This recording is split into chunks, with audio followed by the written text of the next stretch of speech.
फिसाबो आं मुगैनो ओंखारो आं गोबानो ओंखारो बिसोरनि राजनितिफोरखौ गोबानो ओंखारो आं बिसोरनि राजनितिफोरखौ मानो ओंखारो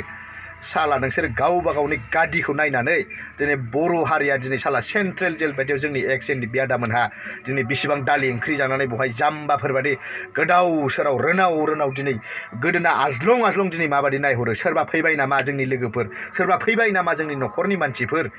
साला नोंथांमोना नुनो हाबाय आंनि खिथायाव मा लिरनाय दङ मोजाङै फरायनानै नाय सोरनि थाखाय फैदों आरो मा लांफैनो फैदों सेन्ट्रेल जेल लख्रा नङा होमबा नायबानो जाबाय नोंथांमोना नै बेवहाय मैदोमा मा लांफैदों आरो बेजों लोगोसे ओरै जोंहा गासिबो दङ आदामोन ओरैजाय आदामोन दंजोबो गासिबो नै बेवहाय मा लांनो फैदों हारिनि मावग्रा जेनेबा बिर जोहोलाव नङा होमबा बिथांमोननि थाखाय फैनाय जादों बेवहाय नै बेवहाय सेन्ट्रेल जेल दायो जोङो गेटआव दङ सिङावथ' मबाइल लांनो होआ जाहैबाय दायो जोङो मबाइलखौ बाहेरायाव दोननानै थांनांगौ जाहैबाय दायो आङो किसुमान बाथ्राफोरखौ नोंथांमोनजों सावरायगोन दसे उनावहाय दायो बेनो आरोना जे सेन्ट्रेल जेल सिङावथ' लांनो मोना जाहैबाय रायजो राजा नोंथांमोन दिनैनि भिडिअआ एसे आरो बेलेग स्टाइल जानो थांगासिनो दोङोलाय मानो होनोबा दिनै जोङो सेन्ट्रेल जेलाव थांनानै फैदों नोंथांमोना बे जेलखौ नायनो हागोन सेन्ट्रेल जेलाव जों मानि थाखाय थांनाय आरो सोर बिथांमोनखौ जों खबर लाहैनाय दिनै नोंथांमोननो गासिबो फोरमायजोबगोन आरो बेजों लोगोसे दिनै आङो सेन्ट्रेल जेल सिङावहाय मबाइल लांनो मोना आरो गासैबो लांनो मोना बेनिखायनो सेन्ट्रेल जेल सिङाव जोङो मबाइल लानो मोनाखै बा जोङो लांनो मोनखाया एलाउड गैया बेनिखायनो आङो दिनै नायनानै फैदों बिथांमोनखौ नायनानै फैदों जे बिथांमोना माबोरै दङ माबोरै गैया जों दिनै गासिबो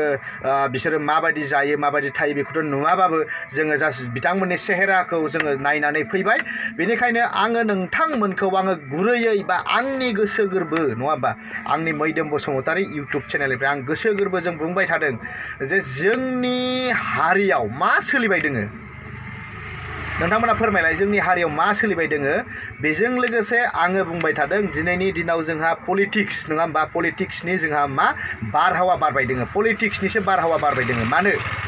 दिनै 8 थारिखनो खाम्फा बरगयारि बिथाङालायनो UPPLआवहाय जगदान जागोन खाम्फा बरगयारिया UPPLआव जगदान जागोन नङा होमबा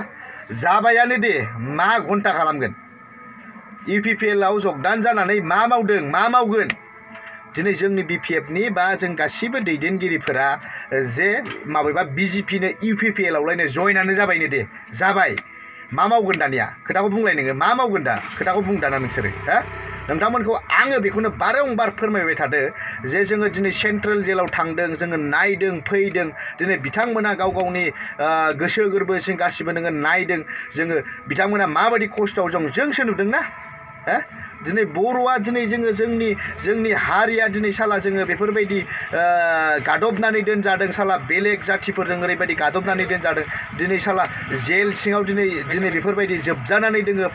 दाउ अमाफोरबायदि साला दालि ओंख्रि जानानै दिनै बेफोरबायदि दोङो नोंथांमोना सोरबा खाम्फा बरगयारि जगदान जाबायनो बेवहाय थांनानै फुरथि खालामहैदों BPFनिफ्राय UPPLआव हाबबायनो UPPLनि सोरबा दैदेनगिरिया माबायाव BPFआव हाबबायनो नोंथांमोना बेखौ लानानैथ' दुगामारा माने बिराद गोजोननाय दं हारियाहाय लाब गैया सोरबा खाम्फा बरगयारि बिथाङा UPPLआव हाबदोंब्लाबो जेबो हारिनि थाखाय खामानि मावनो हाया गावबा गावनि गादिनि थाखायसो खामानि मावबाय दोङो गावनि पावारनि थाखायसो खामानि मावबाय दोङो बुजिदों बेनि अनगा जोंनि बर' हारिनि थाखाय खामानि मावगोन होननानै बिथांमोनहा बे जोंनि बेवहाय राजनितिकआव फैयाखै जास्ट गाव गावनि गादिनि मानो होनोबा जों मोनथिखायो दिनै हाग्रामा महिलारि बिथांजोंनो साला दिनै 17 बोसोर 15 बोसोर दिनै राजत्व खालामनानै फैबाय हा दिनै खिबुआव जोनानै थांबाय दा बिथांखौनो मानो गादिनि थाखाय हारिनि थाखाय मावग्राबाथ' नोङो BPF सरकार थानानैथ' मावनो हायोमोन ना दिनै मानि थाखाय दिनै ओंखारबोनानै दिनै UPPL सरकारजों मानि थाखाय जगदान जाफैखो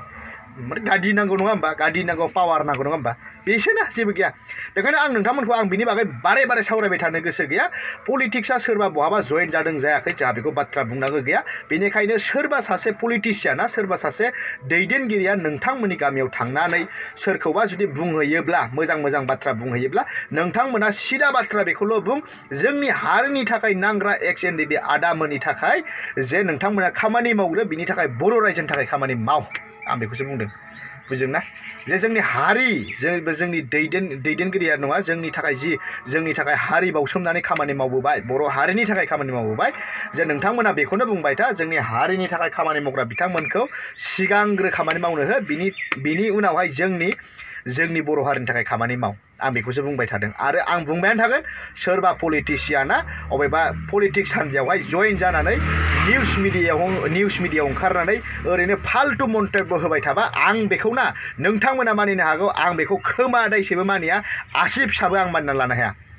आं होनखादों आं आसि फिसाबो आं मुगैनो ओंखारो आं गोबानो ओंखारो बिसोरनि राजनितिफोरखौ गोबानो ओंखारो आं बिसोरनि राजनितिफोरखौ मानो ओंखारो साला नोंसोर गावबा गावनि गादिखौ नायनानै दिनै बर' हारिया दिनै साला सेन्ट्रेल जेल बायदियाव जोंनि एक्स एन बि आदामोनहा दिनै बेसेबां दालि ओंख्रि जानानै बहाय जाम्बाफोरबादि गोदाव सोराव रोनाव दिनै गोदोना आज्लं दिनै माबादि नायहरो सोरबा फैबाय नामा जोंनि लोगोफोर सोरबा फैबाय नामा जोंनि न'खरनि मानसिफोर साला बिनि थाखाय आं बुंनो सानगोन बिटिआर सरकार बिटिआरखौ जाय इमप्लिमेन्ट खालामबाय जाय एकर्ड खालामबोबाय बिनि सायाव आं बुंदों जे नोंथाङा जिबादि बाथ्रा बुंबोदोंमोन बे एकर्डनि गेजेरजों दिनै जोंहा एक्स एन डि बि आदामोनहाबो रन्जन दैमारियाबो जिबादि गबोबाय होननानै जिबादि नाटक खालामनानै सरकार दाबोदोंमोन दिनै बै मानसियासो आं होनखादों बै मानसिनि दायनिगिरिया दिनै आं होनखादों हाजार फाब लाख क्रर बिनि फाबा बे मोनगोन आं होनखादों सिदा बाथ्रा होनखादों आं